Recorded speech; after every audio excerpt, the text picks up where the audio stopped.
Welcome back to our channel. New video के साथ खुशामदीद। और आज की वीडियो के अंदर हम इंग्लिश के पास पेपर करने वाले हैं, क्योंकि बहुत सारे स्टूडेंट का कमेंट आ रहे थे मेरे पास कि आप इंग्लिश की करवाएं, आप जनरल साइंस की कराएं, मैथमेटिक्स की कराएं। तो आज फ़िलहाल हम इंग्लिश की करेंगे। और इससे पहले मैं जनरल नॉलेज की अपलोड कर चुकी हूँ, तो वो उसका लिंक मैं आपको यहाँ पर दे दूँगी। आपके पास आइकन के अंदर शो हो जाएगा, तो आप वो देख सकते हैं वो वीडियो।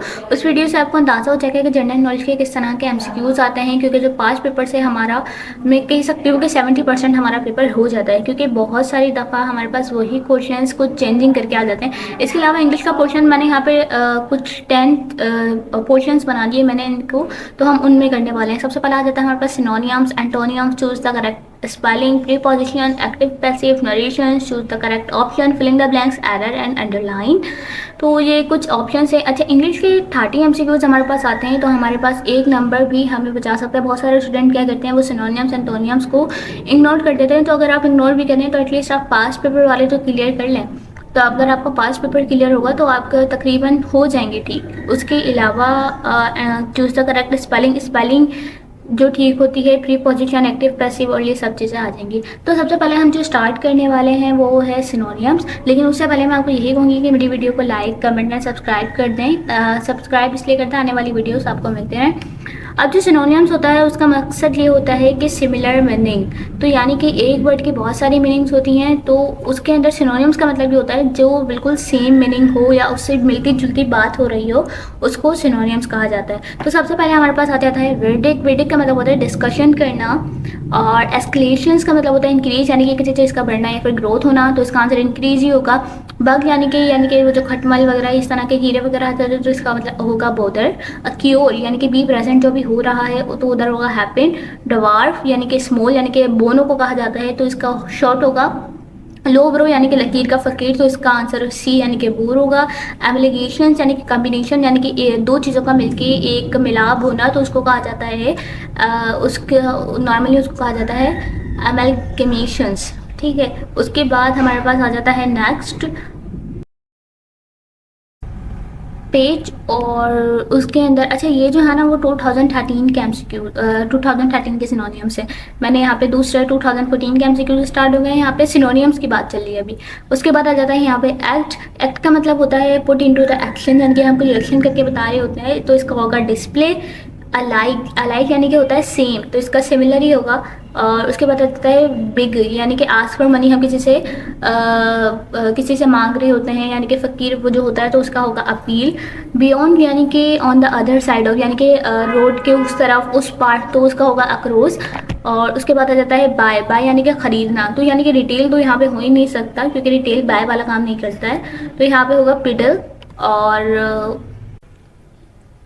2014 यहाँ पे ख़त्म होता है। इसके बाद 2015 के हैं सिनोनियम्स। ये टेरिबल। टेरिबल का मतलब होता है, मीनिंग होती है हॉरिबल, तो यहाँ पे हैप्पी, स्ट्रेमर या फ्यून तो हो नहीं सकता, तो यहाँ पे ट्रेजिकी होगा। फिर उसके बाद आता है नोटिसेबल। नोटिसेबल के अंदर आप वेल ड्रेस्ड, आप फ्रेंडली, पॉलिश, ये चीज़ें तो हो ही नहीं सकती। तो प्रोमिनेंट का मतलब होता है नुमाया करना, या फिर इस तरह से आता है। उसके बाद आता है मैन, यानी कि डिस्कवर करना। ठीक है, तो उसके बाद आ जाता है सेंस। सेंस का डिटेक्टिव हो सकता है। कुछ चीज़ें हमारे माइंड में पहले से होती हैं, लेकिन हम देखते हैं कि भाई सिनोनियम से आप तो ये कर ही नहीं सकते, तो आप कुछ चीज़ों को देखेंगे तो आपको समझ आ जाएगा। उसके बाद आता है एडेंट। एडेंट का मतलब होता है इसका आंसर होगा जेनरस, जेनिरस। उसके बाद आ जाता है हमारे पास डायर का ऑप्शन। डायर यानी कि अर्जेंट चीज़ों के लिए इस्तेमाल किया जाता है। और रिफॉर्म यानी कि वो चीज़ें जो हमसे गलत हो जाती है, तो हम उनको इम्प्रूवमेंट, इसका आंसर हो सकता है होगा बल्कि। प्रीवैलेंट यानी कि वाइड स्प्रेड। उसके बाद आ जाता है मैलिन। मैलिन, मैलिन इसलिए यूज़ किया जाता है, मैलिन की मीनिंग होती है बदनाम करना। ठीक है, तो उसका होगा सिलेंडर। ओमीट का मतलब होता है यानी कि निगलेक्ट करना। और उसके देन हमारे पास आ जाता है इमिकुलेट। इमिकुलेट मतलब होता है यानी कि प्योर, यानी कि वो चीज़ें जो कि साफ दिल, उनको कहा जाता है प्योर हो जो। उसके बाद आता है एडमिट, यानी कि आप अपना कोई कन्फेस कर रहे हो, कोई जुर्म कन्फेस कर रहे हो, तो उसके लिए एडमिट कहा जाता है। उसके बाद आता है एब्रीवेट। एब्रीवेट का मतलब होता है छोटा, या कुछ मतलब किसी चीज़ को छोटे करने के लिए वो किया जाता है, तो उसका होगा शॉर्टन। आर्टिफिशियल यानी कि वो चीज़ें जो मैन मेड की जाती हैं। और उसके बाद आता है इंट्रेवेगेंट। इंट्रेवेगेंट का मतलब होता है एक्सट्रीम, यानी कि ना बड़े लेवल की चीज़ें जो होती हैं ना, उनको एक्सट्रीम कहा जाता है। वैसे इसका मतलब होता है फजूल खर्च। अब फजूल खर्च के अंदर लॉस तो आ नहीं सकता, एम्पल भी नहीं आ सकता, स्कैंड भी नहीं आ सकता, एक्सट्रीम ही होगा ना, क्योंकि वो ज़्यादा खर्च कर रहे हैं तो इसका आंसर एक्सट्रीम होगा। तो कुछ चीज़ें लॉजिकली हैं तो आपको वो लॉजिकली ही पढ़नी पड़ेंगी। कि उसके बाद आता है सर्टेन। सर्टेन का मीनिंग होती है श्योर, यानी कि यकीनी, यानी कि जिस चीज़ पे आपको यकीन हो तो यानी कि वो श्योर ही होगा। इंटरेस्टिंग, जिस चीज़ में आपको इंटरेस्ट होगा तो वो अपीलिंग हो जाएगी। और उसके बाद आता है येल। येल यानी कि स्क्रीम, यानी कि चीखने को कहा जाता है येल, तो इसका स्क्रैम ही होगा। हैप्पी तो वो हो नहीं सकता, आर्टिफिशियल तो मैन मेड होता है। रियल यानी कि वो चीज़ जो रियल होती है, अब चीखने को हम रियल तो कह नहीं सकते। उसके बाद आ जाता है ऑब्वियस। ऑब्वियस का मतलब होता है अपेरेंट। उसके बाद आता है वही, देखिए आर्टिफिशियल अगेन आ गया, तो कुछ चीज़ें आती हैं अगेन। आर्टिफिशियल का मतलब होता है वही मैन मेड। देन हमारे पास आ जाता है एंटोनियम्स। सिनोनियम्स का मतलब होता है सिमिलर मीनिंग, एक जैसी मीनिंग, जबकि एंटोनियम्स का मतलब होता है अपोजिट मीनिंग, यानी कि बिल्कुल ही चेंज बात करना। ठीक है, तो हम एंटोनियम्स की तरफ चलते हैं। तो एंटोनियम्स में सबसे पहले हमारे पास पोर्शन आ जाता है 2013 से ही हम स्टार्ट करने वाले हैं। उसके अंदर सबसे पहले आ जाता है क्लैम। अब क्लैम मतलब होता है सुकून वाला, जबकि एक्साइट का मतलब होता है पुरजोर। ये मैंने कैपिटल से लिखे ना, तो इसका मतलब है ये आंसर्स हैं। ठीक है, उसके बाद हमारे पास आता है कैरी। अब कैरी का मतलब होता है किसी चीज़ को ले जाना, किसी चीज़ को कैरी करना, जबकि लेट फॉल का मतलब होता है गिरा देना। ठीक है, तो इसमें सपोर्ट तो हो ही नहीं सकता, एम्ब्रेस तो हो ही नहीं सकता। उसके बाद आता है चीफ। अब चीफ का मतलब होता है यानी कि सरदार, कोई बड़ा आदमी। ठीक है, यानी कि चीफ गेस्ट आपने सुना भी होगा, तो उसका होगा अपोजिट क्या होगा, उसका सर्वेंट होगा, नौकर होगा। एक्सेप्ट। एक्सेप्ट यानी कि कबूल करना। रिफ्यूज यानी कि रिजेक्ट कर देना। देन इसके बाद आता है एनुअल। अब एनुअल का क्या हो सकता है, एनुअल यानी कि सालाना, और ये कैंसिल जो होगा वो उसका हो जाएगा अपोजिट। देन हमारे पास आता है कॉन्शियल। कॉन्शियल का मतलब होता है यार मतलब जैसे कि किसी चीज़ को वो करना, खोलना, या किसी चीज़ को वो करना, तो उसका हो जाएगा डिस्क्लोज। अच्छा, ये हमारे पास 7 जो है वो ह्यूमिलेटिंग, यानी कि किसी चीज़ को बेइज्जत करना, बेइज्जती करना, तो उसका क्या होगा अपोजिट, रिस्पेक्टफुल होगा। इसके बाद आता है फ्लिपेंट। अब फ्लिपेंट यानी कि आपने सुना होगा ये फ्लिप हो गया। ठीक है, तो उसका क्या होगा अपोजिट, सोलमैन, यानी कि वो सिंसियर होना है किसी के साथ। उसके बाद आता है डिप्रिशिएट। डिप्रिशिएट का मतलब होगा यानी कि आप किसी को वो कर रहे हो कि आप इसको गिरा रहे हो, लेवल मतलब आप उसकी अनरिस्पेक्ट कर रहे हो, तो उसका क्या होगा अप्रिशिएट। डिप्रिशिएट अप्रिशिएटली बन भी रहा है। ठीक है, उसके बाद आता है फिक्स्ड, यानी कि एक चीज़ फिक्स्ड हो गई है, जबकि लॉस का मतलब होगा कि वो चीज़ ख़त्म हो गई है। उसके बाद आता है लाइसेंस। अब लाइसेंस का अपोजिट क्या होगा, डिस्ट्रक्शन। देन आता है हमारे पास कॉन्ट्रेरी। कॉन्ट्रेरी का मतलब होता है उसका अपोजिट होगा एग्रीबल, यानी कि कॉन्ट्री यानी कि किसी चीज़ को मना कर देना, एग्री यानी कि किसी चीज़ को हाँ करना। देन आता है हमारे पास डेनाउंस। डेनाउंस का मतलब होता है यानी कि किसी चीज़ की वो करना, बुराई करना। तो कमेंट का मतलब होता है किसी चीज़ की तारीफ़ करना। अटेन। और अटेन का होगा लॉस, यानी कि किसी चीज़ को हासिल करना। अटेन यानी कि लॉस मतलब ख़त्म कर देना। टायरलेस यानी कि जो थका हुआ होता है। उसके बाद आता है इजी होस्टेज। ठीक है, इसका इजी होस्टेज बन सकता है क्योंकि वो अनफेलिंग भी नहीं होगा। ब्रॉक। ब्रॉक यानी कि तोड़ना। ड्राइविंग तो हो ही नहीं सकता, तो इसका यही होगा इजी होस्टेज। कि तो उसके बाद आता है हमारे पास हाइपोक्रिटिकल। हाइपोक्रिटिकल वो लोग होते हैं यानी कि जिन लोगों के अंदर ना बहुत ज़्यादा जोश होता है, या जो सिंसियर नहीं होते, या वो झूठे लोगों को कहा जाता है हाइपोक्रिटिकल असल।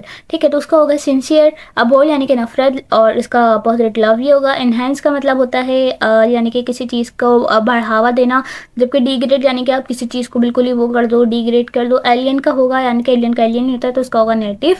उसके बाद आता है एसिटिक। एसिटिक का मतलब यानी कि जो लोग है ना क्या कहते हैं, गुस्सा करते हैं, यानी कि वो थोड़ा तबीयत उनकी थोड़ी सी तेज़ होती है, तो उनको उसका अपोजिट होगा क्लैम। कि उसके बाद आता है हमारे पास टुगेदर। टुगेदर यानी कि वो दो चीज़ों का मिलकर एक होना, वो उसको फिर अपोजिट हो जाएगा सेपरेट। स्ट्रेंज यानी कि जो हमारे लिए अजनबी होते हैं, उसका हो जाएगा हमारे पास फैमिलियर। टोटल यानी कि मतलब सबको काउंट करना, और देन पार्शियल हो जाएगा इसका अपोजिट। अबोर वही अगेन आ गया, क्योंकि मैं कह रही थी कुछ चीज़ें हमारे पास अगेन आ जाती हैं। अबोर यानी कि वही नफरत, और उसका अपोजिट होगा लव। रिलैक्स यानी कि जो चीज़ सुकून के अंदर हो, उसका अपोजिट होगा टेंस। देन हमारे पास आ जाती है चूज़ द करेक्ट स्पेलिंग। जो हमारे पास थर्ड पार्ट आ जाता है, यानी कि हमारे सिनोनियम्स हो गया है, एंटोनियम्स कंप्लीट हो गया है। इसके बाद आता है हमारे पास स्पेलिंग। ये सेक्शन हमारे पास हर ईयर आता है, सिनोनियम्स, एंटोनियम्स एंड स्पेलिंग। तो आपको ये बहुत अच्छी तरीके से आना चाहिए कि किसी स्पेलिंग के साथ पहले कौन सी चीज़ आनी चाहिए, मतलब ए पहले आएगा, ई पहले आएगा। तो इन चीज़ों की पहचान हमें जब तक नहीं होगी तो हम ये चीज़ कर ही नहीं सकते। जिसमें सबसे पहले हमारे पास कुछ इस तरह से 4 स्पेलिंग आ जाती हैं जिसमें हमने बताना होता है। तो आप देख सकते हैं जो स्पेलिंग्स के अंदर हमें जो चीज़ें बतानी थी वो कर लिया। इसमें आएगा एब नॉर्मल लिखा हुआ, लेकिन आपने उसकी स्पेलिंग देखनी है, ठीक है। तो जो कैपिटल के अंदर है वो होगी। उसके बाद हमारे पास है एब्सोल्युटली। उसके बाद है हमारे पास एक्यूमुलेट। देन हमारे पास है बैंकक्रप्ट, इस्टेब्लिशमेंट। अब इस्टेब्लिशमेंट की स्पेलिंग आपके सामने कुछ ऐसी हैं जो आपको लगेंगी यही हैं। मैं मतलब कुछ स्पेलिंग्स का आपने हर ये जो स्पेलिंग्स है ना, ये आप एक काम कीजिएगा, ये आप अच्छी तरीके से अपनी कॉपी पे लिख के भी चेक कीजिएगा ताकि आपको याद रहें, क्योंकि हमें पास पेपर तो सारे कंप्लीट ही करने हैं। देन हमारे पास आ जाता है सेंटीग्रेड, इग्नोरेंस, इनकन्वीनियंस, ट्रांसपेरेंट। इस तरह से आपके पास कुछ स्पेलिंग्स हैं। मैं यही कहूँगी कि जितनी भी स्पेलिंग्स है ना, ये सारी का आप एक जगह नोट कर लीजिएगा। जब आप ये वीडियो देख रहे हो तो आपने कॉपी पेंसिल लेके बैठनी है ताकि आप यहाँ पे अपनी नोट बना लें। देन हमारे पास आ जाता है अकोमोडेट, एग्जिस्टेंस और सेंसिबल, और फिर है प्रोसीड। देन हमारे पास है सुपरसीड। इस तरह से आपके पास कुछ स्पेलिंग्स हैं जो कि हम आगे भी मैं आपको दिखाती हूँ। देन हमारे पास आ जाता है सेपरेटली, एडविजोरी, इमेजिनरी, लेबोरेटरी, मिलीनियम। हाँ मिलीनियम ही है ये। ओके, इस तरह से हमारे पास ये 20 हो गए। और सीजर, साइंटिफिक, इमेजिनरी, फार्मेसी, कॉन्क्रिएटियो। ये हमारे पास पार्ट ए था। पार्ट बी के अंदर हम एक्टिव, पैसिव, प्रीपोजिशन और इस तरह की और चीज़ें देखने वाले हैं। लेकिन इससे पहले मैं आपको जर्नल साइंस वाला मैं अपलोड करूँगी। देन मैं आपको कल एक्टिव, पैसिव और प्रीपोजिशन जो हमारी चीज़ें बाकी हैं वो करूँगी अपलोड, ठीक है। तो आज की वीडियो हम यहीं ख़त्म करते हैं। पार्ट ए अपलोड हो चुका है। अब पार्ट ए को आपने बहुत अच्छी तरीके से पढ़ना है, जिसमें हमने सिनोनिम्स, एंटोनिम्स और चूज़ द करेक्ट स्पेलिंग देखी है। देन हम एक्टिव, पैसिव हम इंशाल्लाह कल से देखेंगे।